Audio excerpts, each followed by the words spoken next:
آج کل ہم صرف یہ جو باربیکیو کڑھائی اور تکے ہیں نا اس تک محدود ہو کے رہ گئے، جبکہ ہمارے جو بزرگ تھے ان کے جو دور تھے اس میں گوشت کے بڑے شاہانہ اور روایتی پکوان پکائے کرتے تھے جس میں نام جیسی سنتے تھے ان ڈشز کے تو اس کے بعد بھوک لگنا شروع ہو جاتی تھی۔ اگر ہم مغلیہ دور کی بات کر لیں چلیں ٹھیک ہے، تو بادشاہوں کے جو دسترخوان ہوتے تھے نا اس میں کوئی ایک ڈش نہیں ہوتی تھی بلکہ پوری ایک تہذیب ہوتی تھی۔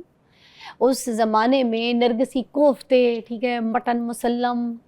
یخنی والا پلاؤ گوشت کی ٹھیک ہے پسندے، ایسے ایسے نام نہاری، شاہی قورمہ، یہ ساری چیزیں بہت مشہور ہوتی تھی، مگر آج کل یہ ساری چیزیں ہم آزماتے ہی نہیں ہیں۔ ہم سمپل ایک کڑھائی بناتے ہیں ٹھیک ہے گوشت کی، کوئی ایک ٹکا شکا کر دیا، باربیکیو کر دیا، کوئی ایک زیادہ کھینچ کے پلاؤ بنا لیں گے بس۔ اور دلچسپ بات یہ تھی کہ ان میں سے بہت ساری جو ریسیپیز تھی نا یہ ہماری نانی دادی کے کچنوں تک پہنچیں ٹھیک ہے، مگر آج کی جو ہماری جنریشن ہے نا انہوں نے اس کو اپنایا ہی نہیں، اس کو چھوڑ دیا ٹھیک ہے۔ مجھے یاد ہے میری نانی دادی جو ہے نا وہ عید کے تیسرے دن آلو گوشت یا بھنا ہوا قیمہ بنایا کرتی تھی بہت شوق سے، اور گرم گرم تندوری روٹی کے ساتھ پراٹھوں کے ساتھ کھلایا کرتی تھی، اور اس کا ذائقہ آج بھی کسی بھی فینسی ریسٹورنٹ جو ہے نا اس سے بھی بہتر ہوتا تھا۔ تو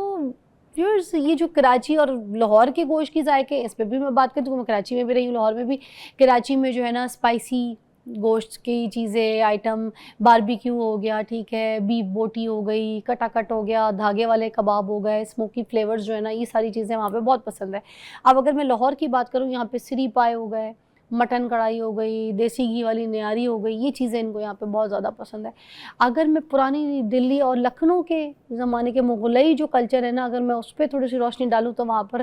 ران جو تھی پوری کی پوری روسٹ کی جاتی تھی، مٹن قورمہ بہت زیادہ شوق سے کھایا جاتا تھا، اور اس طرح کی شاہی ڈشز جو تھی نا وہ اہتمام میں بنائی جاتی تھی۔ پھر بادشاہ جو لوگ ہوا کرتے تھے نا وہ خشک میوہ جات اور زعفران کے ساتھ گوشت کو پکواتے تھے۔ آپ کو پتہ ہے، ذرا صرف تصور کریں کہ کیا رچ قسم کی ریسیپیز ہوتی تھی، کیا ان کے ٹیسٹ ہوتے ہوں گے، صرف آپ امیجن کریں۔ تو آج کے دور میں یہ ساری چیزیں مائنس ہو گئی ہیں۔ میری یہ ساری باتیں کرنے کا مقصد آپ کے ساتھ یہ تھا کہ ہم ذرا ان چیزوں کے ساتھ دوبارہ جڑیں تو زیادہ ہماری صحت کے لیے اچھا ہوگا۔ ان کے وائٹامنز، ان میں منرلز بھی بہت زیادہ ہوتے تھے۔ اب جیسے میں ایک بات کروں کہ جیسے قیمہ، جو گوشت کا قیمہ ہوتا ہے اس میں بڑی افادیت ہوتی ہے، مگر اس میں بہت سی ڈفرینٹ چیزیں جو ہے نا وہ بھی ایڈ کیا کریں، جیسے ادرک، لہسن، یہ بھی تو بہت زیادہ فائدہ مند چیزیں ہیں، ہری مرچ بہت فائدہ مند ہوتی ہے، دھنیا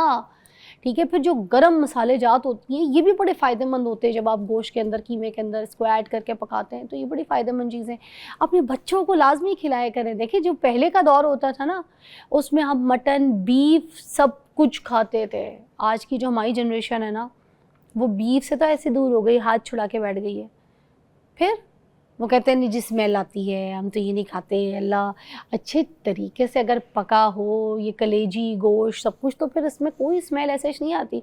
اصل میں وہ اس کی خوشبو ہے۔ ہماری جنریشن جو آج کی بچوں کی جنریشن ہے وہ اس کو ایکسیپٹ اس لیے نہیں کر رہی کہ اس کو خوشبو کو یہ نہیں سمجھ رہی کہ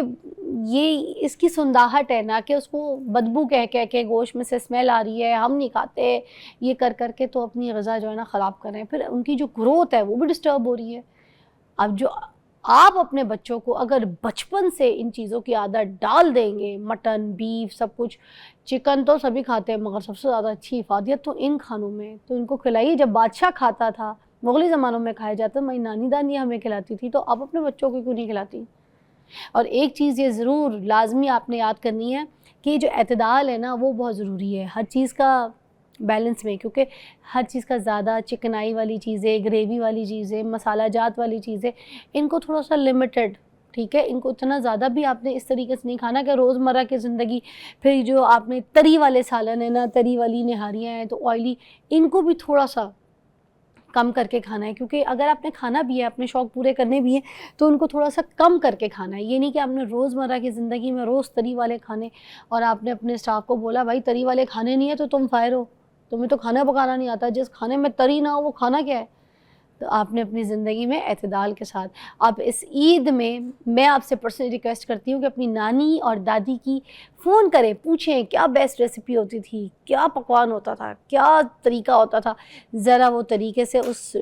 کھانے کو پکائیں اور کھائیں اور اپنے بچوں کو بھی کھلائیں۔ اور اگر آپ کو کسی کو کال کرنے کی زحمت نہیں ہو رہی ہے یا تکلیف ہو رہی ہے تو AI کا دور ہے، ان سے پوچھیں، آپ کو نانی دادی کی ایسی ایسی ریسیپی بتائیں گے کہ آپ حیران ہو جائیں گے۔ آپ کو واقعی وہ کہتے ہیں نا آپ کو آپ کی نانی دادی یاد آ جائے گی ان ریسیپیز کو کھا کے.